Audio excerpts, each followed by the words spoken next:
Invité de l'émission Les Rencontres du Papotin, diffusée sur France 2, samedi 7 janvier, Emmanuel Macron a été interrogé sur la guerre entre la Russie et l'Ukraine et sur Vladimir Poutine.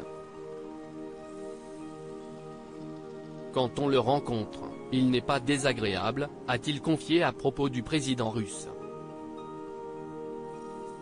Son rôle de président, sa politique, son salaire, sa vie privée, sa femme Brigitte Macron.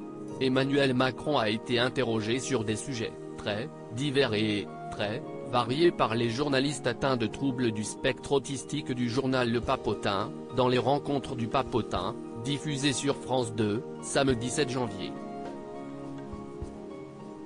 Et il n'a pas échappé aux questions sur la guerre en Ukraine. Que pensez-vous de Poutine? Est-ce qu'il a déclenché la guerre à cause d'un pays qu'il a provoqué? Une fois, quelqu'un m'a dit que quelqu'un l'avait cherché et qu'il avait voulu se venger. Moi, j'avoue qu'il me fait assez peur, lui a demandé Stanislas. Déjà, quand on le rencontre comme ça, il n'est pas désagréable. C'est le paradoxe, tu vois, a répondu le président français. Avant de marquer son désaccord avec le président russe. Je pense qu'il n'y a rien qui justifie de déclencher la guerre. Je pense qu'il n'y a rien qui justifie de déclencher la guerre, a assuré Emmanuel Macron.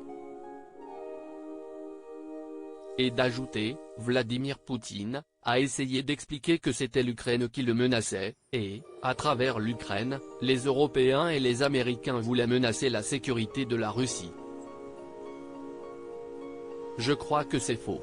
Au fond, il a décidé de lancer cette guerre pour récupérer des territoires et pour réétendre la Russie et retrouver en quelque sorte le périmètre de l'empire qui a pu exister. Il a pris une terrible responsabilité pour lui, pour son peuple, pour le peuple ukrainien et pour nous tous. Voilà comment je vois les choses. L'armée russe est vaincue ? A surenchéri Akli, un autre journaliste du Papotin. Pas encore, a répondu le mari de Brigitte Macron avec gravité. Elle a perdu un peu sur le front ukrainien, mais elle n'a pas perdu. À son grand regret, ce n'est pas encore terminé.